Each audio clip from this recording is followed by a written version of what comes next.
ese milagro improbable que surgió sobre la Tierra. ¿Por qué aquí, en esta pequeña galaxia? ¿Para qué tenemos este privilegio? El universo te está llamando. Más de 30 millones de personas están migrando de sus países por guerra, trabajo o cambio climático.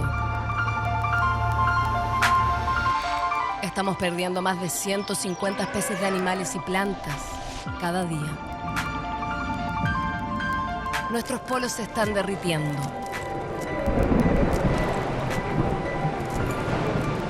Estamos buscando nuevos planetas habitables. Para 2050, tenemos que alimentar a 10.000 millones de personas. Hoy, las bacterias están curando el cáncer y construyendo materiales biodegradables. Los datos son el nuevo petróleo del mundo. Somos los protagonistas de la gran revolución de la sociedad del conocimiento. Los próximos 100 años pueden ser la mejor o la peor historia de la especie humana. ¿Qué futuro quieres construir? La vida te está llamando. Toma conciencia hoy. Congreso Futuro. Ideas para cambiar el mundo.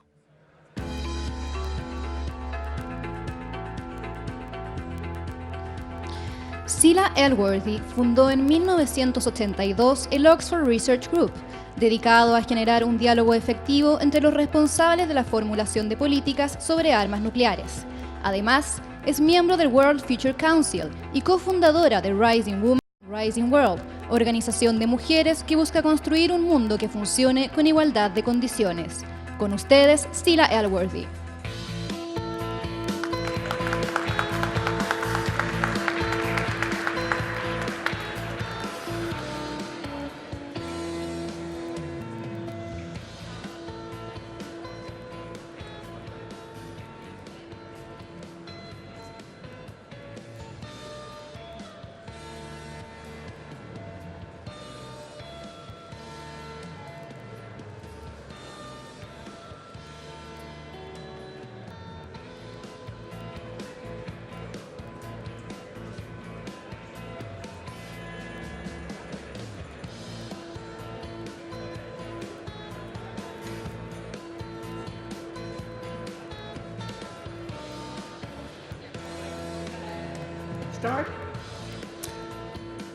Good morning, ladies and gentlemen. Muy buenos días, señoras y señores. It's an honor Es me un honor para to mí address the Congreso dirigirme Futuro a ustedes en number este 7. Congreso del Futuro en su 7ª versión. What Chile is hosting here Lo que Chile today está is of teniendo aquí pivotal hoy día importance es de not vital only for the future importancia, safety no of solamente para la humanity, seguridad futura de la humanidad, but for the health of our sino beloved para también planet. la salud de nuestro querido planeta. And a special pleasure for me Para mí, especialmente, es un is placer to applaud justamente the work of aplaudir Michelle el trabajo Bachelet. realizado por la presidenta Michelle Bachelet, because her work not only here porque in su Chile, trabajo no but also solamente in the aquí en United Chile, Nations, sino también en has las been an Naciones Unidas, inspiration ha sido and a shining inspirador example, y ha sido un not only to ejemplo hundreds muy of claro, no thousands, solamente para but to cientos de miles, millions sino of para women and men millones de throughout mujeres the y world. hombres en todo el mundo.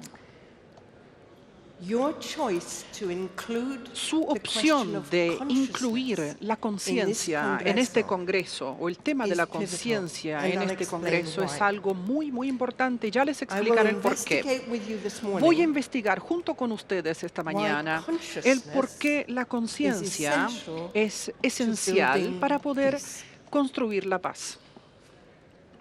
We've reached a point Hemos llegado a un punto in the 21st en el century siglo when most XXI people donde la mayoría are de las anxious personas about se the encuentran future, ansiosas acerca del they're futuro, stressed in se everyday encuentran life, estresadas en su vida and they're cotidiana convinced y están that the world convencidas is además de que el becoming more mundo se está violent. convirtiendo en algo cada vez más violento. Llegó el momento entonces no solamente de hablar acerca de la paz, sino acerca de cómo involucrarse activamente en construir la paz. ¿Y por qué? Porque ya no podemos permitirnos la inutilidad de la guerra y los enormes problemas que crea. Tal como Einstein señaló, es vital pasar a niveles más altos de conciencia. Tal como dijo Einstein, ningún problema puede ser resuelto desde la conciencia que lo creó. Entonces, ¿qué es lo que nosotros entendemos por conciencia?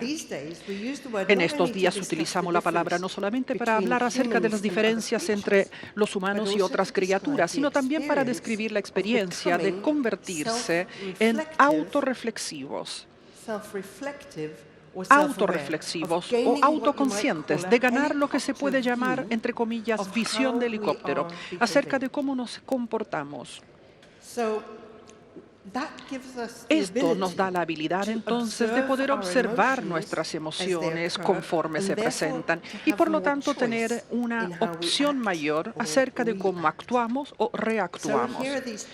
Por lo tanto, aquí tenemos estos dos temas principales: construir la paz y la conciencia. Las personas podrían pensar que la paz no tiene nada que ver con la conciencia, pero les voy a demostrar esta mañana cuán profundamente una afecta a la otra. Antes que nada, la construcción de la paz. Existe un fenómeno que se lleva a cabo en las bases de países que sufren justamente de violencia armada en todo el mundo.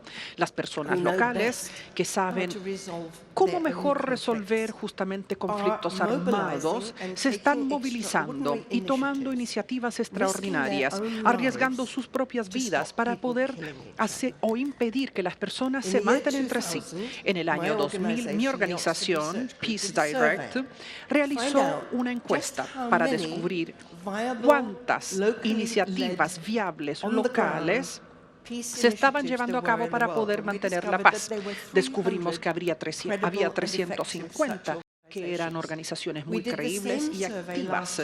Hicimos la misma encuesta el año pasado y descubrimos que el número se había disparado a 1.500. Esta entonces es un aumento medible en el número de personas que están tomando sus propios problemas y resolviéndolos con sus propias manos. Pueden hacer clic en cualquier país bajo conflicto en el mundo y ver el número de iniciativas de paz que se están llevando a cabo en esos países. Voy a darles ahora un ejemplo personal. Gulalai Ismail.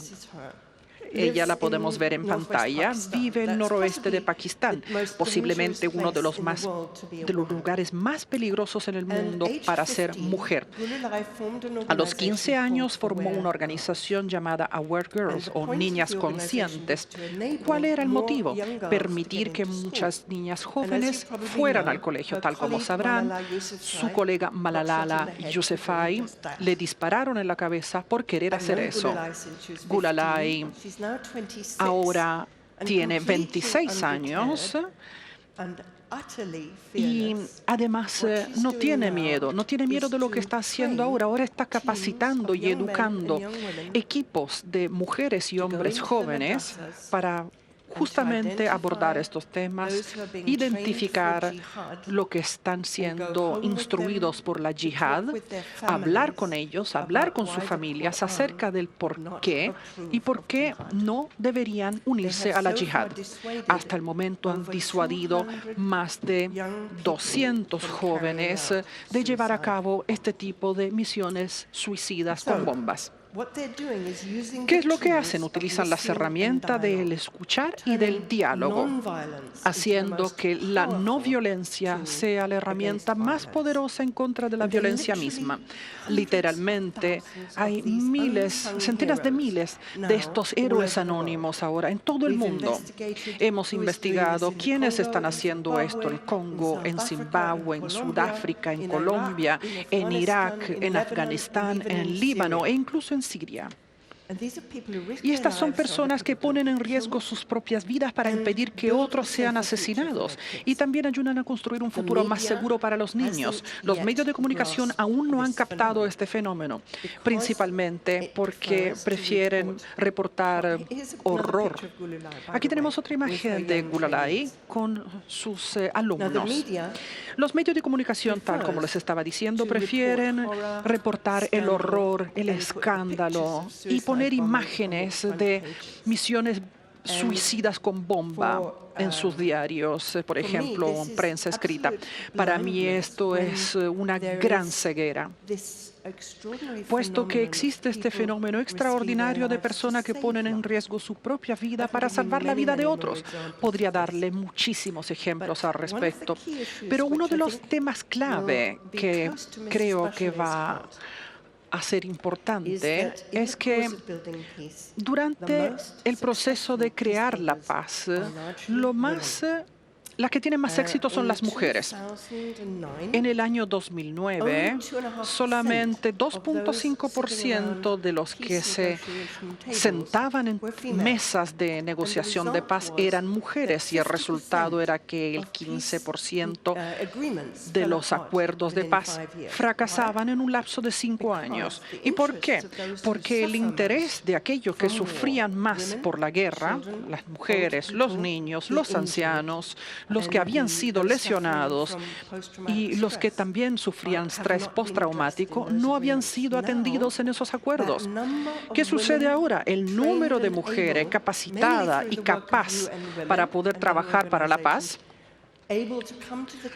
se pueden sentar en las mesas de negociación de paz, ser parte de estas y hacer que sean exitosas.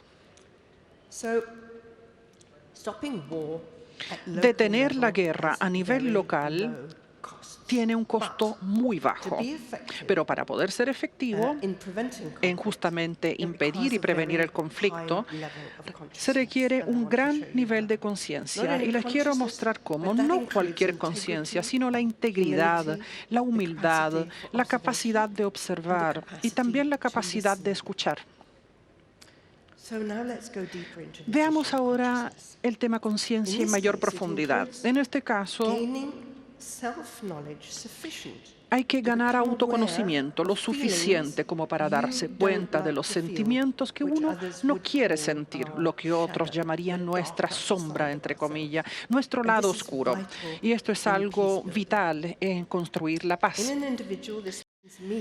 En un caso individual, quiero darles un ejemplo mío, donde yo quise mirar mi lado oscuro, mi sombra inconsciente, mi odio, mi miedo, mi rabia, mi lado oscuro, las voces oscuras que me hablaban y me decían que no era buena. Mi vanidad también. ¿Qué tienen que ver estas emociones con la construcción de la paz? Simplemente todo, porque si no han sido abordadas y llevadas a la superficie, hechas consciente, van a obstaculizar cualquier intento de construir o crear la paz. Las personas que no son dueñas de sus propias emociones fácilmente pueden proyectarlas hacia otros, y eso es porque son oscuras y también muy incómodas. Por lo tanto, nosotros queremos deshacernos de ellas. Por lo tanto, terminamos acusando a otros de nuestras propias sensaciones no resueltas.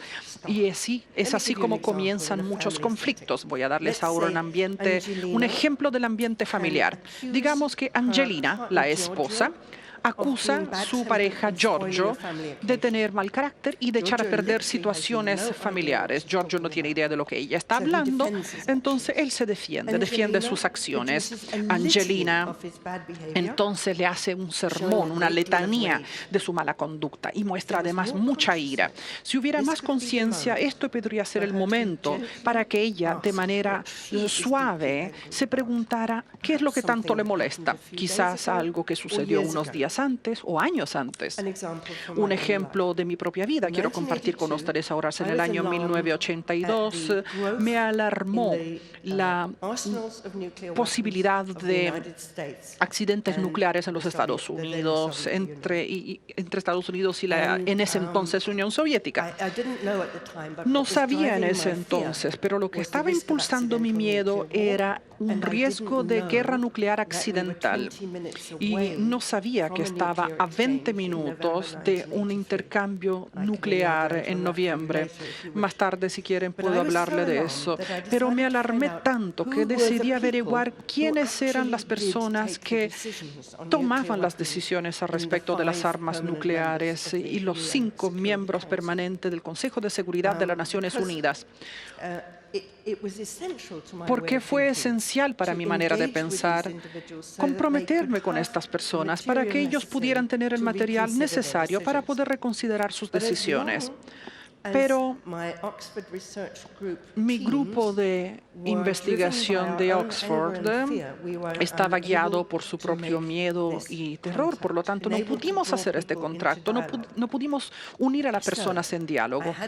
Entonces, tuve que lidiar con mis propios miedos, con mi propia ira acerca de esto, y tuve que ver las personas con las que queríamos conversar.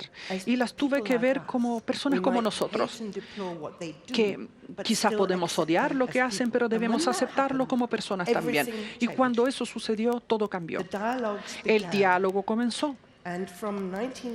Y desde el 1988 comenzamos con reuniones donde los que toman decisión en cuanto a políticas nucleares en los Estados Unidos pudieron reunirse con sus homólogos de la Unión Soviética, con quienes nunca se habían reunido. Estoy hablando de los que diseñan las armas nucleares, los que las financian, las que crean las plataformas desde las cuales son lanzadas, los submarinos, y también aquellos los militares que diseñan las estrategias y obviamente los funcionarios de inteligencia. Entonces identificamos y pudimos conocer a los más importantes de estos 5 países. Y a mediados de los 90 estaba justamente liderando delegaciones a China, donde nos reunimos con la... me estoy devolviendo. Este es mi primer libro publicado acerca de las decisiones nucleares y ahí decidimos entonces llevar estas delegaciones a Moscú, a Nueva Delhi, a Ginebra. Esta imagen en China es extraordinaria. Las personas en esa fotografía son la élite máxima de los que toman decisiones nucleares en China.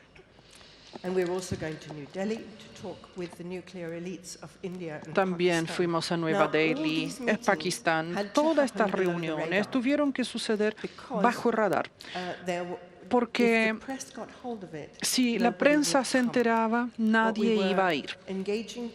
Nosotros queríamos comprometer a las personas y llegábamos como personas individuales para hablar acerca de los problemas que la humanidad enfrentaba. Y para poder hacer eso, queríamos que ellos pudieran durante unos días simplemente sacarse sus grandes responsabilidades de los hombros e investigar por lo demás los que habían dejado esta élite nuclear, los que habían renunciado de los laboratorios por motivos éticos, pero que conocían muy bien de lo que se trataba esto y que pudieran entonces conversar con su gran conocimiento. Esto produjo un momento extraordinario de contacto real entre personas de posiciones muy altas en cuanto a decisiones nucleares en una atmósfera de confianza cada vez más creciente. En crear la confianza, ¿qué es lo que funciona mejor? Fue la capacidad de escuchar. Hay que ser buenos para escuchar y este principio funciona en la casa, en el trabajo, en la familia, en la comunidad. Si uno puede escuchar realmente a una persona en la cual uno no confía o una persona que no le gusta, si uno puede dar su atención plena hasta escuchar no solamente los hechos que las personas están relatando, sino también las emociones que se encuentran detrás de lo que ellos están diciendo, luego tendrán la oportunidad de empatizar con ellos en vez de tener una actitud defensiva hacia su punto de vista.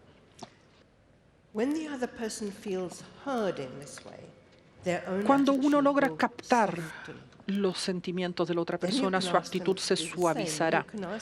Ustedes también pueden pedirle que les escuchen de la misma manera para que ustedes hablen durante 5 o 10 minutos y haya una retroalimentación acerca de lo que le han escuchado decir a ustedes. Esa habilidad de escuchar los unos a los otros es justamente la manera de poder pasar desde el cerebro, que dice, yo tengo razón y tú no, en una discusión, al corazón. Y el corazón comienza a decir, ay Dios, así se siente, o así el cerebro siente, ¿cierto? Quisiera compartir con ustedes otra diapositiva. Pasamos entonces del cerebro y la mente, que dice, yo tengo razón y tú no, al corazón, que dice, oh, es así como se siente o él siente. Nosotros tuvimos un conflicto de 30 años con Irlanda del Norte y así más o menos se resolvió. El senador George Mitchell llegó a los Estados Unidos y dijo, voy a escuchar durante todo el tiempo que sea necesario. Y esa metodología terminó resolviendo un conflicto con bombas, armas de todo tipo y sufrimiento que no se habían resuelto en 30 años. En conclusión, me gustaría mostrarles cómo estos dos temas tan importantes, la conciencia y la construcción de la paz, profundamente tienen influencia el uno sobre el otro. Cuando estaba ayudando al arzobispo Tutu y al Sir Richard Benson a construir una iniciativa conocida actualmente como The Elders o los ancianos, tuve la buena suerte de poder presenciar el impacto de Nelson Mandela, que tenía 89 años en ese entonces. Mandela tiene una voz, o tenía una voz bastante ronca, no tiene una oratoria rebuscada, pero cuando comenzó a hablar, y esto fue en una reunión preliminar de The Elders, donde había 60 personas en la sala, simplemente se me puso la piel de gallina, sentí escalofrío. 35 minutos después seguía sintiendo esos escalofríos. Entonces me pregunté, ¿qué es esto? ¿Qué es lo que está sucediendo aquí? Me provocó mucha curiosidad. Luego me di cuenta de que lo que yo estaba experimentando era mi conciencia de nada más ni nada menos que el alcance de su integridad consciente, de Mandela. Él era un hombre tan claro acerca de sus valores que él no podía ser sobornado, no podía ser dejado en segundo plano de ninguna manera, ni tampoco corrompido. Y es esa integridad justamente que en el caso de Mandela provino de años de autoinspección y entrenamiento en conciencia mientras se encontraba encarcelado. Y eso es un ingrediente vital justamente en construir la paz. Y su éxito fue obvio. Desde mi punto de vista, y viví 10 años en su país, justamente fueron esas habilidades de Mandela y sus colegas que evitaron una guerra civil en Sudáfrica que podría haber matado a miles de personas. Si queremos crear un futuro pacífico para nuestros niños y nuestros nietos, tenemos que comenzar ahora a enseñarles o enseñarnos a nosotros mismos y a ellos, por lo demás, estas habilidades de saber escuchar, de estar constantemente al tanto de los juegos que nuestro ego quiere jugar para poder sentirse mejores que otros, ¿cierto? Estas habilidades son poco reconocidas, pero son absolutamente vitales.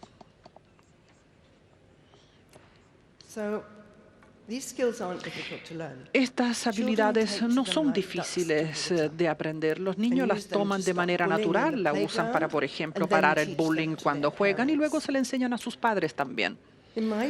Desde mi punto de vista, estas habilidades pueden ser enseñadas de manera muy útil en cada país y espero que sea el caso de Chile también.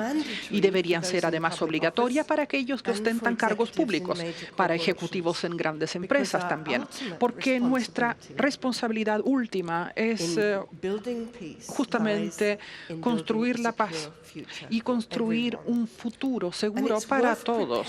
Vale la pena prepararse para este trabajo de construir la paz, para que en la mente, el cuerpo y el espíritu podamos estar completamente presentes cuando llegue el momento.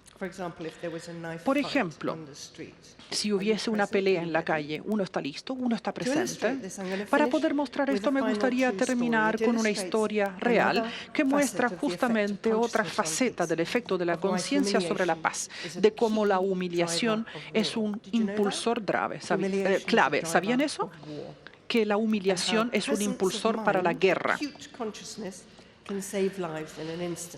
La conciencia puede salvar vidas. En el año 2003, poco después de la invasión de Irak, el teniente coronel Chris Hughes estaba guiando a sus hombres por una calle en Najaf, una patrulla de infantería, y de repente empezaron a salir personas desde las casas de las mosqueas, centenares de personas completamente enojadas, levantando sus puños, gritando, y los soldados no sabían que lo que estaba sucediendo, no hablaban árabe y quedaron paralizados. Y en ese momento, Chris Hughes levantó su arma, la apuntó al piso y le dio una orden a sus hombres, una orden que nunca habían escuchado en sus vidas. Arrodíllense. Estos hombres fuertemente armados, con sus mochilas cargadas, con sus cascos y con su ropa muy pesada y blindada, tambalearon, se arrodillaron y hubo un silencio abrumador. Después de un par de minutos, todos se fueron a sus casas. ¿Qué fue lo que sucedió ahí? El gesto de respeto evitó la humillación y la presencia de la mente de este teniente coronel evitó un baño de sangre. No murió nadie, no se necesitaron armas y no se dispararon tampoco armas y no hubo necesidad de venganza. De eso le estoy hablando. En conclusión, llamo a los líderes de Chile a hacer un esfuerzo especial, utilizando sus comunicadores más talentosos y de confianza para poder desarmar los conflictos locales, escuchando de manera seria cuáles son las necesidades de los pueblos nativos y desarrollar diálogos con ellos. Sus líderes tienen una responsabilidad clave para poder crear confianza y alianzas en términos de transición desde un gobierno al otro, especialmente comprometiendo a los medios de comunicación social para que puedan entender y aplicar una integridad mayor y conciencia en vez de crear una tensión artificial. Y es así, aprendiendo desde su propia experiencia y utilizando las destacadas habilidades de sus propios mediadores, quisiera concluir diciendo que Chile puede convertirse en uno de los países más reconocidos y confiables en cuanto a la paz. Chile puede llegar a ser conocido como un mediador confiable en toda la región y un ejemplo también para el resto del mundo acerca de cómo aplicar justamente la conciencia para poder traer la paz al planeta. Muchas gracias.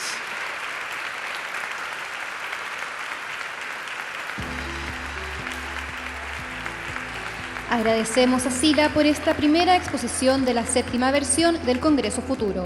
Muchas gracias. E invitamos a los presentes a tomar un pequeño break de 15 minutos antes de dar inicio al siguiente panel, La Nueva Sociedad. Recuerden, más de 150 especies de plantas y animales cada día.